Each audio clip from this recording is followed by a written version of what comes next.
everyone, this is the 30th of October 2019. Once again, today the markets moved higher almost by 50 points right now, did do around 70 in between, and we are now one day into expiration. So if anybody wants to know where the Nifty is headed, some people asking that question, the short-term answer could very well be based on just the options chain, the maximum open interest at the 12,000 strike in terms of call options, probably indicative of where the next resistance is and what the market really wants to head to. So when we started the weekly settlement last Thursday, Friday, I think when you look at the data, you would have seen very high open interest on the put side at 11,600. So that ended up being a support level where a lot of put options had been bought and sold. That number has now moved up to 11,700 as of today morning's data, and it's a lot of writings getting done below that level, even all the way up to a bit into the 11,800 as well. So you're slowly pushing for a move to be close enough to probably the 12,000 mark by tomorrow. That's what at least the indication is, very, very short term. But on a broader scale, I've been saying this, that this can be a move which is very different from what we've seen in the past, and so we could end up scaling new 52-week highs as well.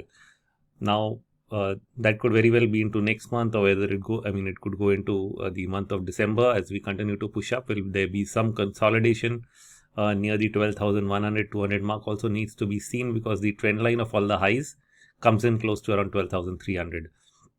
Now that said, a lot of news flow. This is of course been the result month, which means result season is going on, and the numbers that have come out, so against all expectation, a lot of people were skeptical that the tax breaks that had taken place would really have a positive rub-off on earnings. But what we have seen is that actually a lot of companies have chosen to apply the tax breaks over and above continuing to take exemptions. So that was a choice they had to make, and they've actually made it, because probably the 25% tax on a long-term basis is more attractive than trying to do all the accounting jugglery just to lower taxes with exemption. So I think that's the wise decision, and it's having a very, very direct impact in terms of helping more number of companies outperform earnings expectations based on what analysts had been saying. The other news which really hit the market last week and was a bit of a negative at the start of last week was the telecom sector being hit by a huge big fee structure. I think most of those stocks collapsed after that news.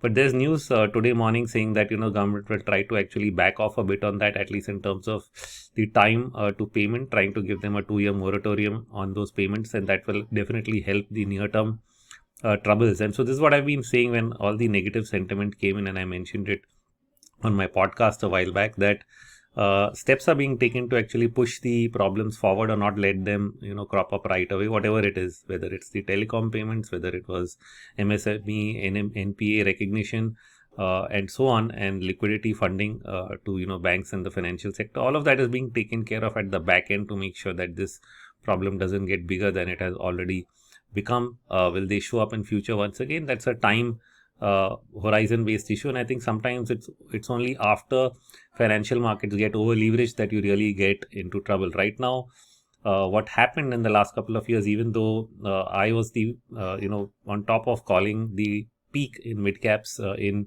2017-18 based on the peak in relative strength, valuations, and so on.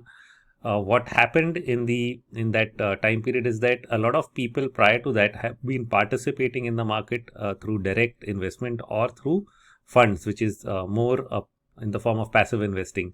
But if you go into the prior period, 2008, 9, 10, or even prior to 2008, a lot of participation happened through FNO and margin funding. So margin funding and FNO forms a large component of leverage that builds up into the system. And so when you have unwinding, the margin sales actually cause prices to collapse. This time around, that issue is more in the form of pledge shares. We're really not seeing huge margin funding books, at least not what I have heard from the broker side. And so that selling has been missing, even though you've had such a big sell-off in mid caps, and probably also reason why and the large caps have had the flows from mutual funds because of those passive flows, that you've managed to hold up the larger stocks and thus the main indices. So I think that's what has happened, and in that sense we've not reached an extreme leverage point. Probably that happens sometime in the future.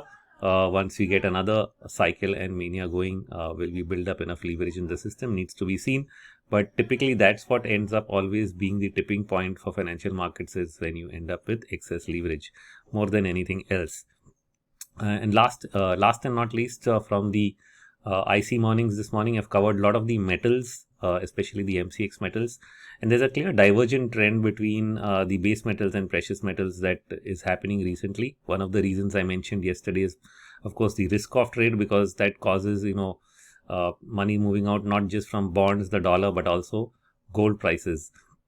The other thing is, when you actually look at the base metal behavior, they're actually not on the MCX, they're not behaving in line with what you've been seeing in the international market. So actually seeing lead prices move up in international markets, or zinc prices move up. But both of them were very, very flat for a long time on the MCX. And only last week, lead actually broke out and suddenly shot up by 5-10% over 2-3 days. So that was a sharp move. The same thing is now happening in, probably to some extent, in aluminium, which is actually falling, even though global prices are only flat. And on the other hand, copper, which is remaining flat, even though you've had some move up in international copper prices. So the primary reason that I sense and feelers that I'm getting after speaking to people in the market is that it's happening because all the commodities went into delivery settlement over the last 6 months. Each of these MCX metals, one at a time, was pushed into delivery settlement. And if you notice, what happened when they were moved there is that prices actually gapped up in the delivery settled futures were actually at a much higher price than the original price, because there is a cost involved in actually taking delivery. So that cost got added on. The other issue which I was made to come aware of was that if you actually try to take delivery on the exchange, then unless you are a licensed buyer, which means that you have a export, or you have a purchase or manufacturing other license to be trading in metals, if you don't have that, then you actually can't take delivery. Or if you do take it, then you can't really sell it back because you don't have a license to do so. And that creates a lot of difficulty, which is why traders would always end up winding off their positions rather than hanging on to their positions into expiration, which may be one of the reasons why it's putting downward pressure on a lot of these metals. And what would then end up happening is that, in a way, it also creates a squeeze. You can actually accumulate a larger number of delivery stock because prices remain suppressed, and then suddenly they burst up once most of the selling gets absorbed, or rather the delivery gets absorbed. So that's probably what may have happened in lead, I'm guessing, but I'm just guessing based on the facts that the delivery settlement is causing a serious issue in terms of price movement in the MCX metals market. So whoever is trading that has been facing that issue pretty directly, that you're not benefiting from the movements in international prices, which earlier you used to do so very, very directly. But the only thing that I think will happen is there'll be a lag effect like we saw in lead, and then after that you get a pop-up. So I would probably hope for the same to happen in copper and maybe even in aluminium, which appear to be under pressure in the domestic market. So that's all in this update. Thank you.